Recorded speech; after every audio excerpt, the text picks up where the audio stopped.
Olá, eu sou Rafael Ciano, cantor, e nós estamos na Semana da Voz, Semana do Dia Internacional da Voz, que é 16 de abril, e eu venho trazer algumas ideias, algumas dicas baseadas em experiência minha como cantor, como professor e também como aluno, eterno aprendiz do ofício.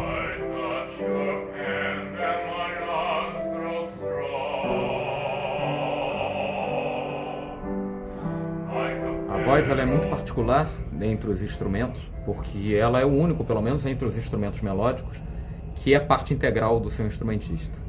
O músico é também o seu instrumento nesse caso, e o cuidado tem que ser redobrado. Ao contrário de um violinista, quando ele é chamado para uma festa ou tem que fazer alguma coisa na rua, ele não vai levar o violino dele, na pior das hipóteses, ele vai colocar o violino dele dentro de uma case e vai levar com ele, se ele não tiver onde deixar, protegido ao máximo para possíveis danos. O cantor não tem como fazer isso. O cantor, ele leva a voz dele para onde ele for, leva o instrumento dele para onde ele for, e pior ainda, ele ainda usa o instrumento para comunicação básica com as outras pessoas. Então, eu acho que aí mora uma armadilha que deve ser encarada com seriedade, sem neura, mas de maneira inteligente, que é como não cansar a sua voz. A gente muitas vezes cede a pressões sociais para interagir em festa, ou então, vamos sair, vamos, sei lá, fazer qualquer coisa.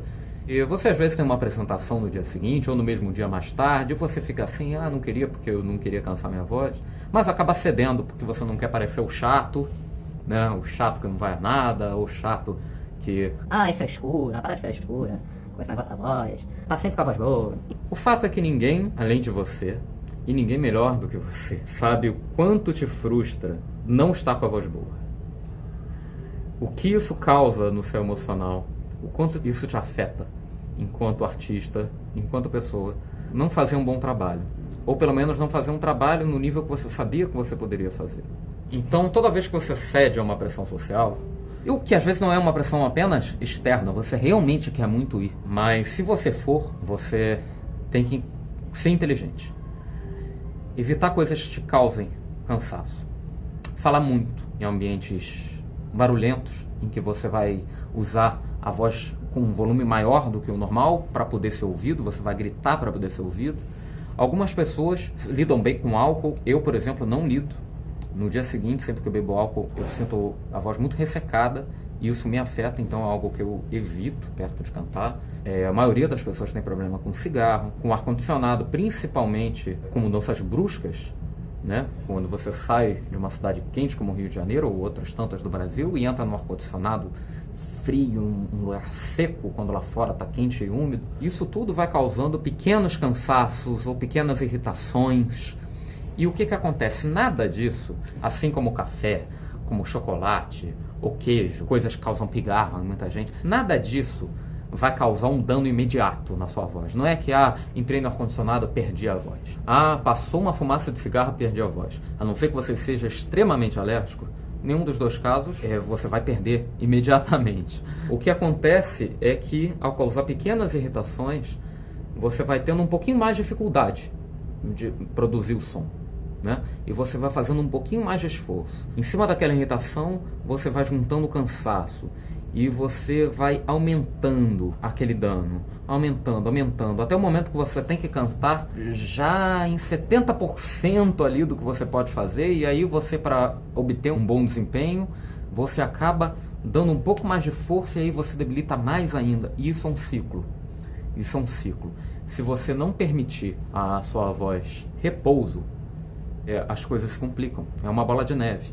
É muito importante o repouso. Se você vai sair para uma festa, ou vai beber, quer se permitir falar alto, vai num jogo de futebol e você gosta de gritar, se você quer fazer isso, seja inteligente. Evitar o excesso, mesmo que os lugares onde você esteja induzam você a esse excesso, tenha cautela, cuidado com o seu instrumento. Mas se você for fazer, depois descansa. Se hidrata bem. Uma forma de se manter hidratado, lógico, sempre com garrafa d'água perto, mas existem Hoje, nebulizadores que você carrega dentro de uma bolsa, os nebulizadores eles são ótimos nessa função de hidratar diretamente. Então, nebulizar um pouco de manhã, durante o dia, tem nebulizadores que você deixa pequenos que você carrega na bolsa, outros de tomada que você pode deixar na sua mesa de trabalho. Tornar disso um hábito. Procurar dormir bem. Eu sei que é uma coisa difícil para os cantores, porque normalmente são pessoas ansiosas, que sabem que dependem do seu instrumento descansado e com isso ficam ansiosos para dormir e acabam dormindo menos. Eu sei porque eu também passo por isso. Se você tem dificuldades para dormir, fique quieto, pelo menos. Faça um esforço, fique quietinho. Se você dormir um pouco menos do que você gostaria, pelo menos você ficou quieto e permitiu a voz se recuperar e descansar. Como todo trabalho físico, os ganhos, eles ocorrem nos dias de descanso. Seja você um trabalhador da voz ou um estudante, está treinando o seu instrumento para ficar cada vez mais maleável, mais poderoso. Lembre-se que não adianta também você cantar muito todos os dias e não descansar.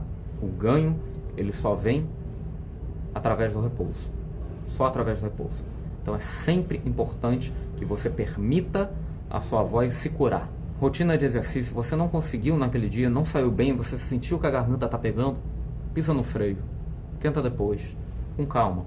Porque a pior coisa que você vai fazer é causar algum problema. Não vai solucionar nada, só vai atrapalhar seus estudos, se você se machucar. Então é isso, gente. Eu desejo para vocês uma boa semana da voz e uma boa vida vocal. Uma boa e produtiva vida vocal, que principalmente, acima de tudo, você esteja feliz com o seu instrumento, com as peculiaridades do seu instrumento, aprenda a gostar dele, trabalhar com as suas limitações, reconhecer suas qualidades e usar o seu instrumento a favor da arte e, lógico, também do seu bem-estar. O seu bem também é o bem do seu instrumento.